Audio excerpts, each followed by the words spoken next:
8th ஸ்டாண்டர்டுக்கு நடத்தப்பட்ட NMMS தேர்வினுடைய chat பகுதிக்கான விடைகளை பார்க்க போறோம். முதல்ல நாம இன்ஸ்ட்ரக்ஷனை படிச்சுக்கணும். பாருங்க, விடைகளை நாம ஓஎம்ஆர் ஷீட்ல எழுதி கொடுக்கணும். இதுல 90 வினாக்கள் இருக்கும். அனைத்துக்கும் கட்டாயம் விடை அளிக்கணும். வினாயன் 91ல இருந்து 110 வரைக்கும் கணிதம், 111ல இருந்து 145 வரைக்கும் அறிவியல்.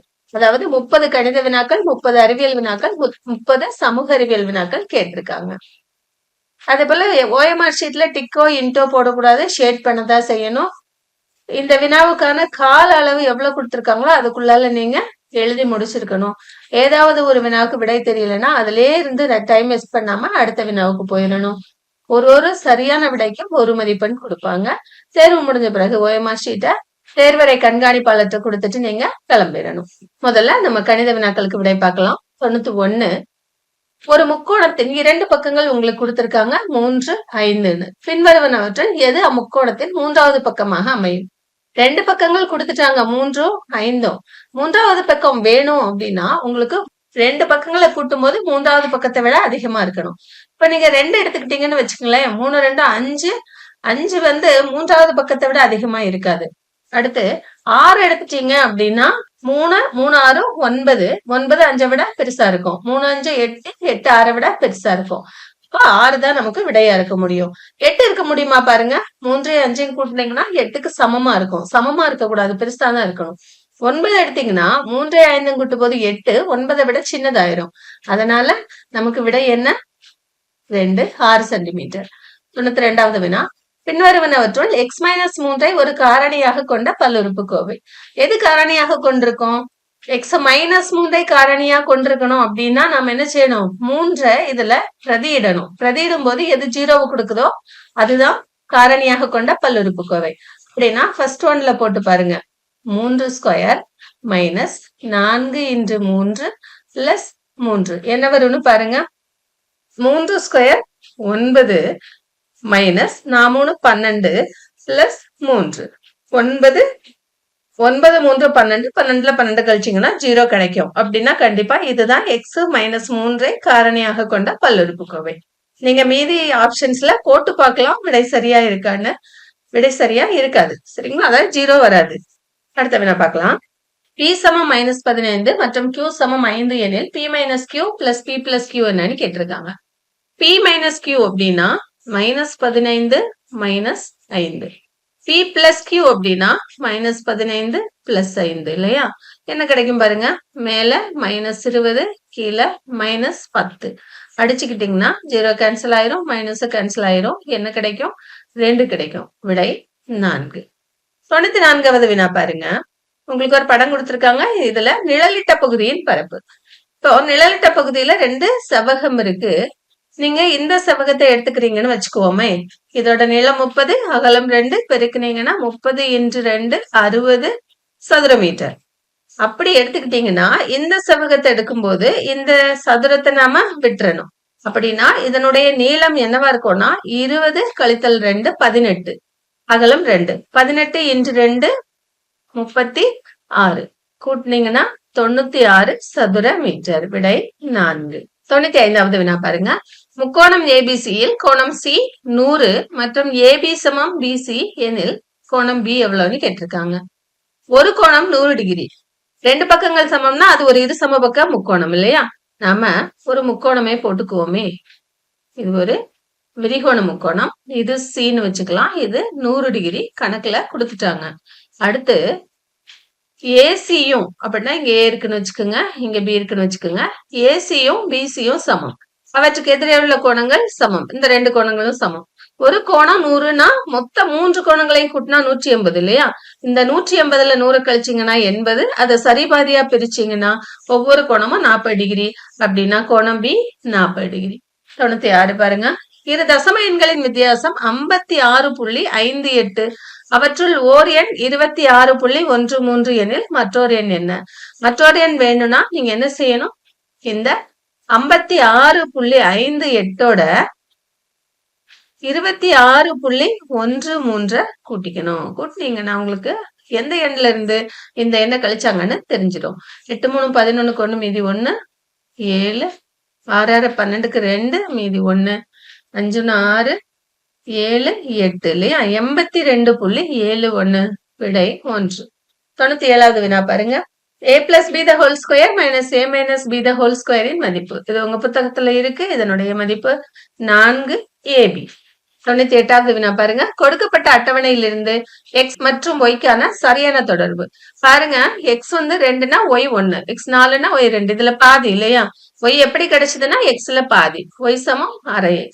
ஒரு விடுதியில் 75 மாணவர்களுக்கு 30 நாட்களுக்கு தேவையான உணவுப் பொருட்கள் வழங்கப்பட்டன.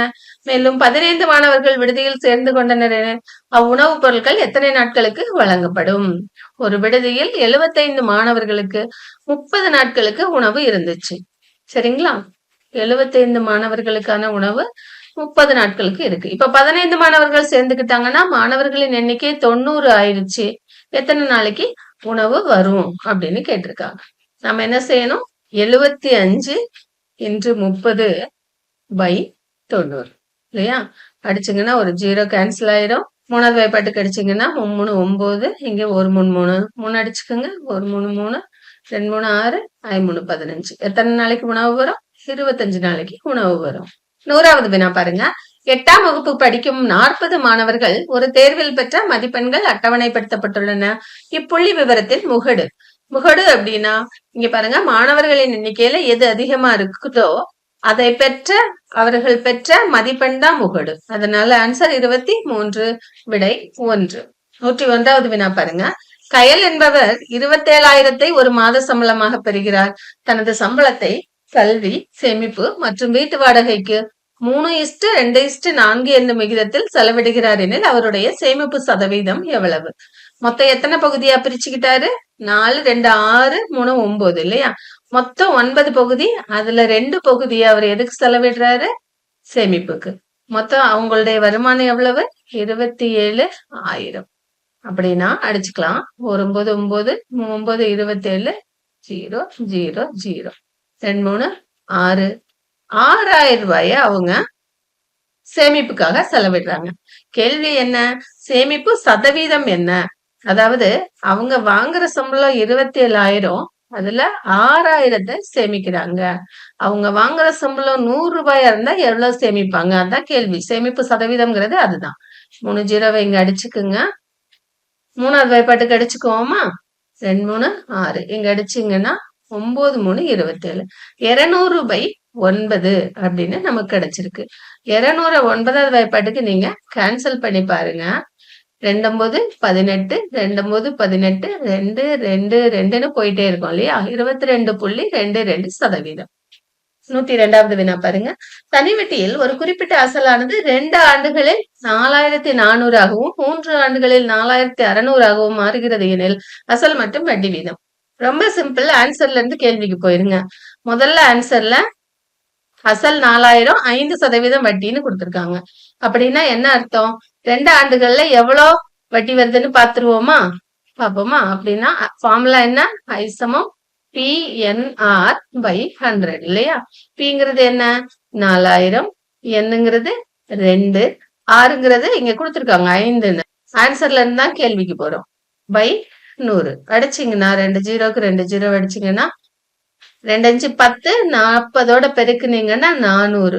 2 வருஷத்துக்கு வட்டி 400. அப்ப அசல் என்னவாகும்? 4,400ன்னு ஆகும். கரெக்டுங்களா? அதே போல நீங்க 3 போட்டு பாத்தீங்கன்னா 4,600ன்னு வரும் நமக்கு. அதனால விடை 1. நீங்க மீதி ஆன்சருக்கு வேணா செக் பண்ணி பாத்துக்கங்க. 103வது வினா பாருங்க. 0.6² + 0.4² - 2 × 0.24 மதிப்பு. a + b the whole square இல்லையா? இது a², இது b² - 2 × இது ab. இந்த ரெண்டையும் பெருக்கி போட்டிருக்காங்க. அப்படின்னா இது a - b the whole square. a - b னா என்ன? 0.6 - 0.4 the whole square. கழிச்சீங்கன்னா 0.2ஓட ஸ்கொயர். 0.2 ஸ்கொயர் பண்ணீங்கன்னா 0.04 உங்களுக்கு விடையா கிடைக்கும். 104வது வினா பாருங்க. 15 + 16 + 16 1ஆம் இட இலக்கம். 15 + 15 நம்ம கண்டுபிடிக்க முடியாது இல்லையா? 1ஆம் இட இலக்கத்தை கண்டுபிடிக்கலாம்.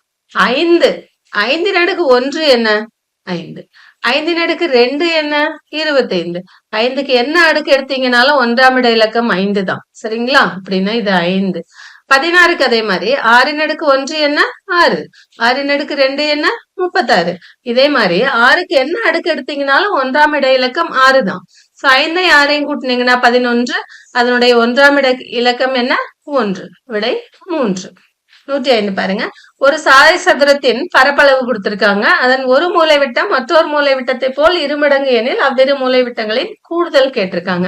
மூலை விட்டத்தை D எடுத்துக்குவோம். சாலை சதுரத்தின் பரப்பளவு அரை into D1 into D2. 1D அப்படின்னா இன்னொன்னு அதே போல 2 மடங்கு 2D சமம் 25. 2 அடிச்சுக்குங்க. D² சமம் 25 அப்படின்னா D சமம் 5. ஒரு மூலை விட்டம் 5னா இன்னொரு மூலை விட்டம் என்ன 10. கேள்வி அம்மூலை விட்டங்களின் கூடுதல். கூட்டினீங்கன்னா என்ன கிடைக்கும் 15 கிடைக்கும். விடை 4. 106வது வினா பாருங்க. x ன் அடுக்கு 1/3 பிளஸ் x ன் அடுக்கு 1/3 சமம் 14 எனில் x ன் மதிப்பு. x ன் அடுக்கு 1/3யும் x ன் அடுக்கு 1/3யும் கூட்டினீங்கன்னா 2 x ன் அடுக்கு 1/3 சமம் 14. 2 கொண்டுங்க வகுத்துருங்க. x ன் அடுக்கு 1/3 சமம் 2 கொண்டு வகுக்கும் போது இது 7 இல்லையா? இப்போ ரெண்டு பக்கமும் கனம் எடுங்க, அடுக்கு 3 எடுங்க. அப்படின்னா இது x ஆயிரும், இது 7 ன் அடுக்கு 3 ஆயிரும். உங்களுக்கு தெரியுமா 7 ன் அடுக்கு 3 என்னன்னு? 343. விடை 1. 107வது வினா பாருங்க. கொடுக்கப்பட்ட படத்தில் உள்ள அளவுகளின்படி ஒரு ஜன்னலில் பொருத்த தேவைப்படும் கண்ணாடியின் பரப்பளவு. இதுல ஒரு செவ்வகமும் ஒரு அரைவட்டமும் இருக்கு இல்லையா?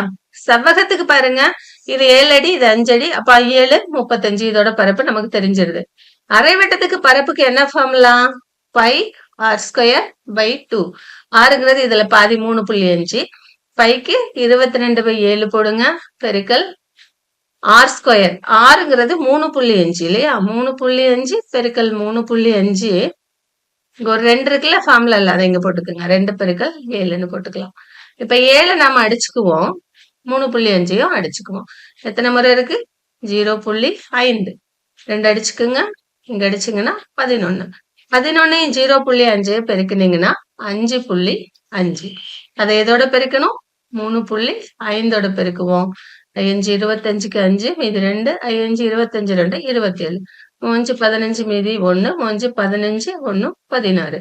கூட்டுனீங்கன்னா 5 7 5 12க்கு 2, 2 6 8 1 9 1 19.25. இந்த 19.25யும் 35யும் நாம கூட்டுறோம். கூட்டினீங்கன்னா 0.25, அதான் இங்க 0 இருக்கிறதா அர்த்தம். 9 9 5 14க்கு 4 மீதி 1 5 54.25.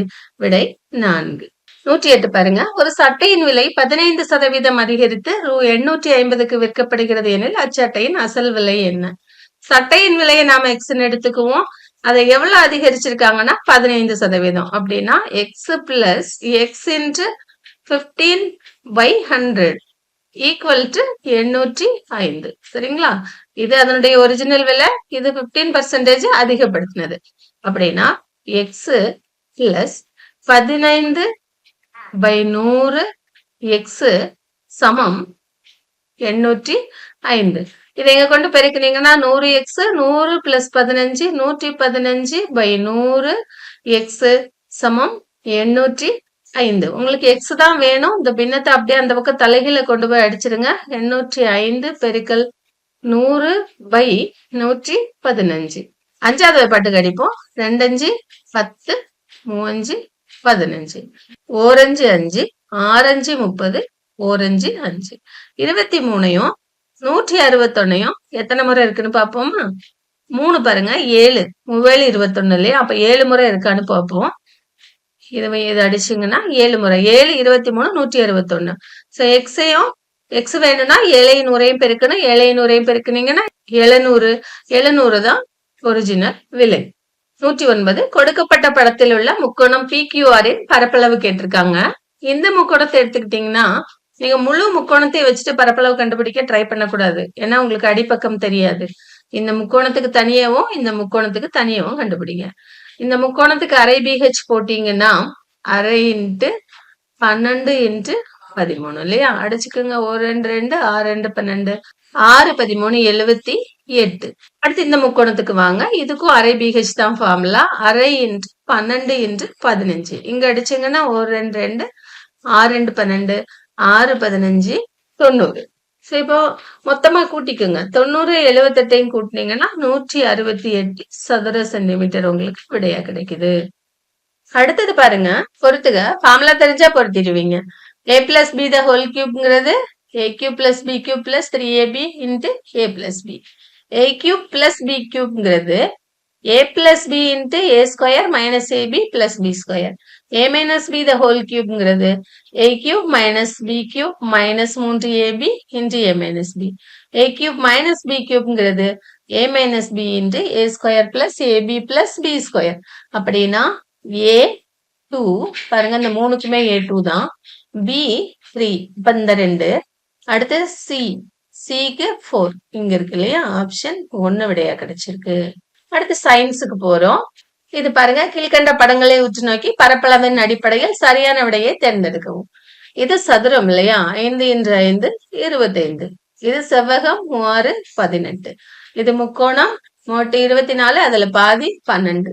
இது பையார் ஸ்கொயர், அதாவது 22/7 இன்று 7 இன்று 7. 7 7ஓட அடிச்சுக்கோங்க. 22க்கு 7 154. ஏறு வரிசையில எழுதும் போது முதல்ல சின்னது எழுதுவோம் இல்லையா? சி தான் ஃபர்ஸ்ட். அடுத்து பி, அப்புறம் ஏ, அப்புறம் டி. இறங்கு வரிசையில எழுதுறதானா முதல்ல பி இருந்திருக்கணும் இல்லையா? அப்படிங்க இல்ல. அடுத்த வினாக்கு போலாம். பாதரசம் நிரம்பிய முகவையில் ஒரு இரும்பு கொண்டு மிதப்பதற்கான காரணம் என்ன? உங்களுக்கு தெரியுமா என்ன காரணம்னு? இரும்பின் அடர்த்தி பாதரசத்தின் அடர்த்தியை விட குறைவு. 113 பாருங்க. இயக்கத்தில் உள்ள ஒரு பொருளின் இடப்பெயர்ச்சி 0. அப்பொருள் எதிர் திசைகளில் சமதொலைவினை கடக்கிறது. அப்பொருள் எதிரெதிர் திசைகளில் சமதொலைவினை கடந்தா மட்டும்தான் இயக்கத்தில் உள்ள ஒரு பொருளின் இடப்பெயர்ச்சி 0 ஆகும். சரிங்களா? கூற்று சரி. காரணம் அதற்கான விளக்கம். 114வது வினா பாருங்க. ஒரு பொருளில் உள்ள மூலக்கூறுகளின் மொத்த இயக்க ஆற்றல் அதன் வெப்பநிலை ஆகும். அப்படி இல்ல, ஒரு பொருளில் உள்ள மூலக்கூறுகளின் இயக்க ஆற்றலின் சராசரியை தான் வெப்பநிலைன்னு சொல்லுவோம். வெப்பநிலையின் எஸ்ஐ அலகு செல்சியஸ் இல்ல கெல்வின். திரவங்களை வெப்பப்படுத்தும் போது அவை விரிவடையும். அப்படின்னா எப்போதாவது தான் விரிவடையும், எப்போதும் இல்ல. வெப்பநிலை மானியில் ஆல்கஹால் பயன்படுத்தப்படுகிறது. கண்டிப்பா ஆல்கஹால் பயன்படுத்தப்படுகிறது. அப்படின்னா தவறான கூற்று என்னன்னா 1, 2, 3 மூன்றுமே தவறான கூற்றுகள். 115 பாருங்க, பொறுத்துக. நீரின் உறைநிலை என்ன அப்படின்னா, நீரின் உறைநிலை 273.15 கெல்வின். பாருங்க, ஏவுக்கு 2 ஆப்ஷன் இங்கதான் இருக்கு. உங்களுக்கு ஏதாவது ஒண்ணு தெரிஞ்சா கூட நீங்க இதை மேட்ச் பண்ணிருக்கலாம்ல. பிக்கு 357 டிகிரி செல்சியஸ். ஆல்கஹாலின் உறைநிலை -100 டிகிரி செல்சியஸுக்கும் கீழ். நீரின் கொதிநிலை 212 டிகிரி ஃபாரன்ஹீட். 116 பாருங்க, சரியான கூற்றினை தேர்ந்தெடுக்க. மரபு மின்னோட்டம் எதிர்முனையிலிருந்து நேர்முனைக்கு செல்கிறது. அப்படி இல்ல, அது நேர்முனையிலிருந்து எதிர்முனைக்கு செல்கிறது. மின்னோட்டம் என்பது எலக்ட்ரான்கள் எதிர்முனையிலிருந்து நேர்முனைக்கு செல்வதாகும். இது சரி. மூடிய மின்சுற்றில் மின்னோட்டம் பாயாது. அப்படி இல்ல, மூடிய மின்சுற்றில் மின்னோட்டம் பாயும். மின்னூட்டங்கள் அதிக மின்னழுத்தம் உள்ள புள்ளியை நோக்கி பாயும். அப்படி இல்ல, குறைந்த மின்னழுத்தம் உள்ள புள்ளியை நோக்கி பாயும். விடை 2. நமது பால்வழி திரளுக்கு அருகில் இருக்கும் விண்மீன் திரள் என்ன அப்படின்னா ஆண்ட்ரோமெடா விண்மீன் திரள். 6th இருக்கு உங்களுக்கு. 118 பாருங்க. பின்வரும் படத்தை உற்று நோக்கி ஏ, பி மற்றும் சியின் மதிப்புகளை கண்டறிக. பாருங்க, இது படுகதிர் 43 டிகிரி. இது செங்குத்து. அப்படின்னா இந்த 2 கூட்டினா 90. 43 கூட எதை கூட்டினா 90? 47. இது இங்க இருந்து எதிரொலிப்பு கதிர். படுகதிரும் எதிரொலிப்பு கதிரும் 90 டிகிரிய ஃபார்ம் பண்ணும். படுகோணமும் எதிரொலிப்பு கோணமும் சமம். அதனால இது 43 டிகிரினா இதுவும் 43 டிகிரி. அப்பனா இது எவ்வளவு? 47. ஏ 47, பி 47, சி 43. ஆப்ஷன் 3. 119 பாருங்க. திண்ம கோணம் முப்பரிமாணம் கொண்டது. கூற்று சரி. 3 அல்லது அதற்கு மேற்பட்ட தளங்கள் பொதுவான புள்ளியில் வெட்டுவதால் திண்ம கோணம் உருவாகிறது. இதுவும் சரி. கூற்று சரி. காரணம் கூற்றிற்கான சரியான விளக்கம். 120 பாருங்க. வெப்ப கடத்தலின் போது நிகழ்வது. வெப்ப கடத்தலின் போது என்ன நடக்குதுன்னு கேட்டிருக்காங்க. மூலக்கூறுகள் இடம்பெயர்கின்றன. அப்படி இல்ல, மூலக்கூறுகளின் இயக்கம் இல்லாமல் வெப்ப ஆற்றல் மட்டும் கடத்தப்படுகிறது. இது சரி. மூலக்கூறு இயக்கத்தினால் வெப்ப ஆற்றல் கடத்தப்படுகிறதுங்கிறது தவறு. வெப்ப ஆற்றலானது சம வெப்ப நிலையில் உள்ள இரு புள்ளிகளுக்கிடையே கடத்தப்படுகிறது. அப்படி இல்ல, சம வெப்ப நிலையில் உள்ள இரு புள்ளிகளுக்கிடையே இல்ல. ஒன்னு அதிகமாகவும் ஒன்னு கம்மியாகவும் இருக்கும்போது கடத்தப்படுகிறது. இதுவும் தவறு. சரியான கூற்றுகளை தேர்ந்தெடுக்க. ஒலி பரவ ஊடகம் தேவையில்லை. இது தவறான கூற்று. ஊடகம் தேவை. ஒலியானது திடப்பொருளின் வழியாக வேகமாக பரவுகிறது. சரியான கூற்று. 0 டிகிரி செல்சியஸில் காற்றில் ஒலியின் திசைவேகம் 331 மீட்டர் பெர் வினாடிங்கிறது சரி. ஒலியின் உரப்பு அதன் அதிர்வெண்ணை பொறுத்து அமைகிறதுங்கிறது தவறு. எந்த ரெண்டும் சரி? 2, 3 சரி. 3. பொருந்தாத ஒன்றை தேர்ந்தெடுக்கவும். Carbon, silicon, phosphorus, sulphur. பொருந்தாதது கார்பன். 123 பாருங்க. ஆக்சிஜன் மற்றும் சோடியம் ஆகியவற்றின் அணு எண்கள் முறையே ஆக்சிஜனுடைய அணு எண் 8, சோடியத்துக்கு 7. பொருந்தாத இணையினை தேர்ந்தெடுக்க. கார்பன் ஹைட்ரஜன் ஒற்றை இணைதிறன் உடையது. அப்படி இல்ல, இதுல ஹைட்ரஜன் ஒற்றை இணைதிறன் உடையது அல்ல. அதனால இதுவே பொருந்தாத இணை. பொறுத்துக. கால ஒழுங்கற்ற மாற்றம். எரிமலை வெடிப்பு.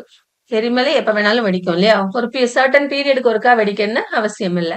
வெப்ப உமிழ்வினை. சுட்ட சுண்ணாம்புடன் நீர் சேர்ந்தா வெப்பத்தை உமிழும். இயற்பியல் மாற்றம். படிகமாதல். வேதியியல் மாற்றம். பால் தயிராதல். பாருங்க, ஏக்கு 2. இதுல மட்டும்தான் ஏக்கு 2 இருக்கு. உங்களுக்கு 1 தெரிஞ்சா கூட கரெக்டா ஆன்சர் போட்டிருக்கலாம். ஆப்ஷன் 1. 126 பாருங்க. சரியான இணை அல்லது இணைகளை தேர்ந்தெடுக்கவும். திண்மம் வெப்பப்படுத்தும் போது திரவம், அதுக்கு பேரு உறைதலா அப்படின்னா இல்ல. வெப்பப்படுத்தும் போது திரவமா மாறுறதுக்கு பேரு உறைதல் இல்ல. இது தவறு. திரவம் திரவத்தை வெப்பப்படுத்தும் போது வாயுவா மாறுது. அதுக்கு பேரு ஆவியாதல். இது சரி. வாயுவை குளிர்விக்கும் போது திரவமாகிறது. அதுக்கு பேரு ஆவி சுருங்குதல். இதுவும் சரி. அடுத்து திண்மத்தை குளிர்விக்கும் போது வாயுவாகாது. திண்மத்தை வெப்பப்படுத்தும் போதுதான் வாயுவாகும் இல்லையா? அதனால இது தவறு. விடை 2, 3. 127 கூற்று. சில மாற்றங்களின் போது வெப்பம் உறிஞ்சப்படுகிறது. இது வெப்ப ஏற்பு மாற்றம் ஆகும். சரி இல்லையா? நீர் வெப்பத்தை உறிஞ்சி ஆவியாதல் மூலம் நீராவியாகிறது. பனிக்கட்டி வெப்பத்தை ஏற்று உருகுதல் மூலம் நீராவியாகிறது. கூற்று காரணம் ரெண்டுமே சரி. 128 பொறுத்துக்க. டிஎன்ஏ. டிஎன்ஏங்கிறது புரத பலபடி. லிக்னின்ங்கிறது தாவரங்களுக்கு கட்டமைப்பை கொடுப்பது. கைட்டின்ங்கிறது சிலந்தியோட தொடர்புடையது. நெகிழி செயற்கை பலபடி. எது ஆப்ஷன்? ஆப்ஷன் 3. 129 பாருங்க. டேஷ் மற்றும் டேஷ் என்பவை ஆன்டிபயாட்டிக்குகள் ஆகும். எதெல்லாம் ஆன்டிபயாட்டிக் அப்படின்னா குளோரோம் பினிகால், டெட்ராசைக்ளின். காலமைன் இதில் உள்ள தனிமங்கள் என்னலாம் அப்படின்னா துத்தநாகம், கார்பன், ஆக்சிஜன். மீன்களும் இறைச்சியும் அதிக அளவில் டேஷை கொண்டுள்ளன. பலபடி நிறைவுறா கொழுப்பு அமிலங்களை கொண்டுள்ளன. 132 அதிக வெப்பத்திலும் ஆக்சிஜனுடன் வினைபுரியாத இரு உலோகங்கள் வெள்ளி மற்றும் பிளாட்டினம். 133 கருவுறுதலுக்கு பின் மலரில் நடைபெறும் மாற்றங்களில் பொருந்தாத ஒன்றை தேர்வு செய்க. இதுல எது பொருந்தல அப்படின்னா சூர்பையில் சூல்கள் கனிகளாக மாறுகின்றன. ஆக்சுவலா என்ன நடக்கும்னா சூர்பையே கனிகளாக மாறும். 134 பின்வருவனவற்றுள் எவை சரியான வரிசையில் அமைந்துள்ளன? மலர், மகரந்த சேர்க்கை, கருவுறுதல், விதை. 135 பொறுத்துக. தரையில் தண்டு. தரைக்கு கீழே இருக்கிறது கிழங்கு. அது தெரிஞ்சாவே நீங்க இதை பொருத்தி இருக்கலாம். ஏவுக்கு 4. ஏவுக்கு 4 இந்த 2க்கு இருக்கா? கொல்லிகள், அதாவது தாவரங்கள் கொல்லும். எந்த தாவரம் கொல்லும்? நெப்பந்தஸ் இல்லையா? பாருங்க, ஏக்கு 4, பிக்கு 1. வாயு பரிமாற்றம் எங்க நடக்கும் அப்படின்னா கஸ்குட்டாவில நடக்கும். நேரடியா பொருத்திக்கலாம். உறிஞ்சி வேர்கள் அபினீசியாவில இருக்கு. சோ விடை என்ன? 2. 136 பாருங்க. பின்வருவனவற்றுள் லைசோசோம்கள் பற்றிய உண்மையான கூற்றினை தேர்ந்தெடுக்கவும். லைசோசோம் எதுக்கு உதவுது அப்படின்னு கேட்டிருக்காங்க. இவை செல்லின் முதன்மையான செரிமான பகுதி ஆகும். 137 கீழ்கண்ட வாக்கியங்களில் ஜிம்னோஸ்போம்களின் பண்பினை கண்டறிக. தாவர உடலானது உண்மையான வேர், தண்டு மற்றும் இலைகள் என வேறுபாடு அடைந்து காணப்படுகின்றன. இதுவும் சரிதான். விடை 4. 138 பாருங்க. கீழ்கண்டவற்றுள் எது புறத்திசு நோயை உண்டாக்கும்? பற்களில் ஏற்படும் பாக்டீரியாக்கள். 139 தவறான இணைகளை தேர்ந்தெடுக்கவும். தசை செல்கள் நீண்ட மற்றும் கதிர்கோள் வடிவம். இது சரி. எபித்தீலியல் செல்கள் இருபுற குழி மற்றும் தட்டு வடிவம். இது தவறு. இரத்த சிவப்பு செல்கள் ஒழுங்கற்ற வடிவம். இதுவும் தவறு. நரம்பு செல்கள் கிளைத்த மற்றும் நீண்ட வடிவம். இது சரி. விடை 2 மற்றும் 3. 140 பாருங்க. ஒவ்வொரு செல்லும் அருகில் உள்ள செல்களுடன் டேஸ் மூலம் இணைத்துக் கொள்கின்றன. பிளாஸ்மோடெஸ்மாட்டா. 141 கம்பளியை உருவாக்கும் சரியான வரிசை. கம்பளி எப்படி உருவாக்குறாங்க அப்படின்னா கத்தரித்தல், கழுவுதல், தரம் பிரித்தல், சிக்கெடுத்தல், நூற்றல். இது உங்க புக்லயே இருக்கு. 142 பாருங்க. சரியான கூற்று அல்லது கூற்றுகளை தேர்ந்தெடுக்கவும். பென்சிலின் டெட்டானஸ், டிப்தீரியா போன்ற நோய்களை குணப்படுத்த உதவுகிறது. இது சரி. புரோபயாட்டிக்குகள் கொலஸ்ட்ரால் உறிஞ்சப்படுவதை குறைக்கின்றன. இதுவும் சரி. இது தவறு. மனிதனின் குடலில் வாழும் ஏ கோலை பாக்டீரியா விட்டமின் ஏ மற்றும் டி கூட்டு பொருட்களை உற்பத்தி செய்வதில் உதவுகிறது. இது சரி. 1 மற்றும் 3 சரி. விடை 1. பொடுகு உண்டாக்கும் பூஞ்சை எது? அல்புகோ கேண்டிடா. பார்வை நரம்பின் பணி என்ன? அனைத்து நரம்பு தூண்டல்களையும் விழித்திரையிலிருந்து மூளைக்கு எடுத்து செல்வது பார்வை நரம்பின் பணி. பொறுத்துக. மேற்கை அத ஹூமரஸ்னு சொல்லுவோம். மணிக்கட்டு எலும்பு, கார்பல்கள், உள்ளங்கை எலும்பு, மெட்டா கார்பல்கள், விரல் எலும்பு, பலாஞ்சஸ். ஆப்ஷன் 3. இப்ப சமூக அறிவியல் பார்க்கலாம். நாணயங்களில் உள்ள உலோக கலவை பேரரசின் டேஷ் நிலையை குறிக்கும். பொருளாதார நிலையை குறிக்கும். 147 கூற்று சோழர்கள் நீர்ப்பாசனத்துக்கு முக்கியத்துவம் வழங்கினர். இது சரி. கங்கை கொண்ட சோழபுரத்தில் முதலாம் ராஜேந்திர சோழனால் உருவாக்கப்பட்ட 16 மைல் நீளம் கொண்ட ஏரிக்கரை தடுப்பணை மிகச்சிறந்த எடுத்துக்காட்டாகும். இதுவும் சரி. கூற்று சரி. மேலும் காரணம் கூற்றிற்கான சரியான விளக்கமாகும். 148வது வினா. டெல்லி சுல்தான்கள் டேஷ் வகை கட்டடக்கலையை பின்பற்றினார்கள். இந்தோ சாராசானிக் கலை. 149வது வினா. வங்க பிரிவினையின் போது பெருமளவிலான ரக்ஷாபந்தன் விழாவை தொடங்கினார். யார் தொடங்கினார் அப்படின்னா ரவீந்திரநாத் தாகூர். அலாவுதீன் ஹசன் பாமன் ஷா தனது அரசை 4 மாகாணங்களாக பிரித்தார். அதுக்கு என்ன பெயர் வைத்தார்? தராப்கள் அப்படின்னு பேர் வச்சாரு. டேஷ் முகலாய நிர்வாகத்தில் ராணுவத்துக்கு அமைச்சர் ஆவார். முகலாய ராணுவத்துல ராணுவ அமைச்சருக்கு என்ன பேரு? மீர் பாக்ஷி. 152வது வினா பொறுத்துக. பேஷ்வா. பேஷ்வாங்கிறவரு பிரதம அமைச்சர். சுர்நாவிஸ் செயலர். சேனாபதி தலைமை தளபதி. நியாயாதிஸ் அப்படின்னா தலைமை நீதிபதி. நமக்கு தெரியுது இல்ல, நியாயம் சொல்றவரை நம்ம நீதிபதினு சொல்லுவோம். அதனால D-ல 2. இதுல நீங்க அதை மட்டும் கெஸ் பண்ணி போட்டிருந்தா கூட Dக்கு 2 எங்க இருக்குன்னு பாத்தீங்கன்னா 1, அதுதான் விடைன்னு போட்டிருந்திருக்கலாம். 153 டேஷ் தமிழ் பௌத்தத்தை பிரதிநிதிப்படுத்துவதாகும். மணிமேகலையில தான் பௌத்தத்தை பற்றி பேசுவாங்க இல்லையா? ராட்சச தங்கடி என்றறியப்பட்ட போர் தலைக்கோட்டை போர். 155 டேஷ் மிகச்சிறந்த பௌத்த விகாரை ஆகும். நாலந்தா. டேஷ் வேலூர் கழகத்தின் உடனடி காரணி. புதிய ஆயுதம் அறிமுகம்.